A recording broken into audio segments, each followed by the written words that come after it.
I want to also for a moment understand from all our guests, and before I bring in Tuhin Sinha, I want to understand from all our guests, what should one make of Prime Minister Narendra Modi's victory speech after the Bihar elections, where he used words to the effect that there would be a split in the Congress. There's a section in the Congress that's not very happy with the namdars or what's happening within the Congress. Listen into the Prime Minister, Tuhin Sinha, and I'm coming to you immediately after that. Listen into Prime Minister Narendra Modi.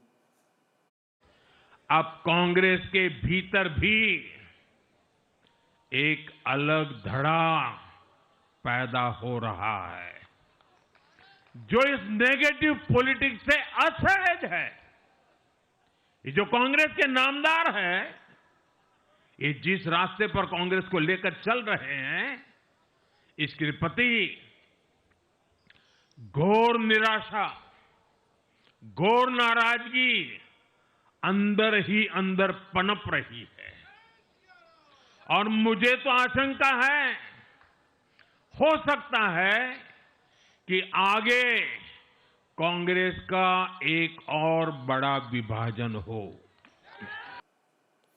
मुझे तो आशंका है, there's an apprehension in his mind that the Congress could split in the future. Tuhin Sinha, what should one make of the Prime Minister's statement, and should we look at it now in the context of what's happening in Karnataka? Well, good evening, Gaurav. Good evening, everybody. Well, what Honorable Prime Minister said 10 days ago, was in the context of, Congress Party across India. Because it's a fact that Congress Party over the years has toed an extremely left line, which borders on compromising the interests of the country, whether it was in the aftermath of Operation Sindoor or casting aspersions on our institutions. But in Karnataka, if you talk about Karnataka specifically, the issue over here is the brazen greed between two chief ministers, but it's also this ugly slugfest that you're witnessing in Karnataka comes right after 4 successive humiliating defeats of the Congress Party, and thereby should be seen as a no confidence motion in the leadership of the Gandhi family, which controls the office of the president. Why I say this? Because, Kharge, who's supposed to sort out the mess, keeps saying that the High Command will be taking the decision, clearly abdicating his responsibility and clearly implying that he is not the head of the Congress Party. Number 2, look at the culture of the Congress Party. They are in power in 3 states, but, they never get over these internal power battles. We have seen it in the last few years, how they squandered away the mandate in Rajasthan, where Ashok Gehlot and Sachin Pilot were fighting, how they squandered away the mandate in Punjab.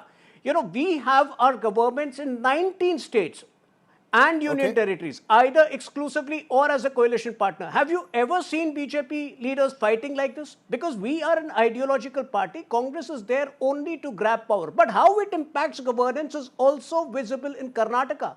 They have presided over fiscal anarchy in Karnataka. In the last 2.5 years, they have embezzled 1,400 crores out of 3,900 crores meant for SC/ST funds. They have presided over another scam in the state Valmiki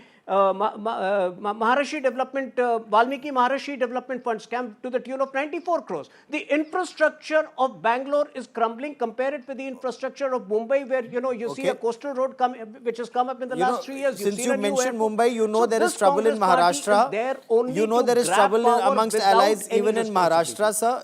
You're well aware of that. How you handle it, it may be different, it may not be different. That will not impact.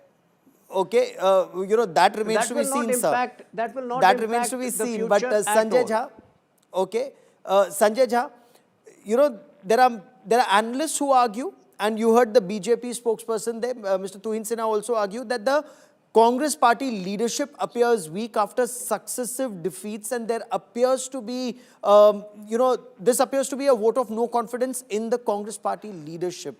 How would you respond to that, sir? And your take on what the Prime Minister said after Bihar? Well, let me respond to what the Prime Minister said earlier, Gaurav. The first point is that the Prime Minister started 2014 by a clarion call of Congress Mukt Bharat. Now, when that hasn't worked, now he's talking about a Congress split. So wishful thinking. In any case, the BJP has been very hard at trying to pick up MPs and MLAs from the Congress through their Operation Lotus. So in fact, I think the BJP is more Congressified today than it was in its original form. So end of day, I think Mr. Modi is accepting that all the talent deficit of the BJP was made by Congress defectors who moved over. But on a more Is there a serious fear note, there could be where more defectors and some from Karnataka?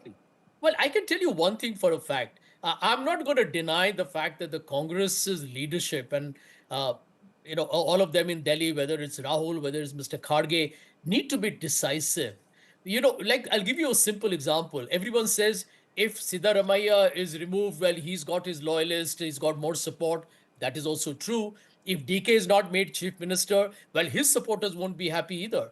The problem in politics and leadership is that if you're not going to be able to, one, take a decision, and number two, you got to bring the disaffected people together.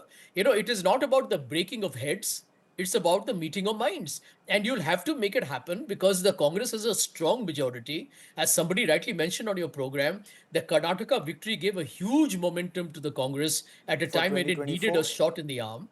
And it's a critical state to keep the BJP out of the entire, I would say, the southern base of India.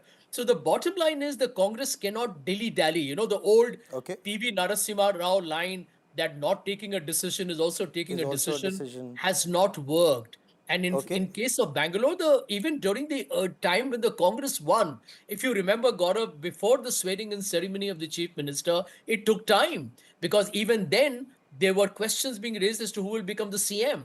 And I can tell you Yes. for a fact that DK would not be able to go public, and he's done it in a civilized way, but he would not be at all belligerent if he was not assured of a chief ministership, whether it was 2.5 or 3, I don't know, but he was Okay. definitely assured of the job is So crystal you clear. think he was assured of a job. Yep, So I'm now convinced. Anurag, okay, you're convinced. Okay, so now Anurag Naidu, it is Rahul Gandhi. If Rahul Gandhi made that commitment, if he made that promise, then it's his word that's at stake. Because in the past, we are told Jyotiraditya Scindia was very cut up. We are also told Sachin Pilot was very cut up. Promises were made, but they were not honored. So is honor something that Rahul Gandhi may have to consider? And when you see the Congress High Command's reactive style of politics, Mallikarjun Kharge says, yes, there will be a meeting. There is some buzz about this November revolution. They're trying to delay it. Not taking a decision is also a decision.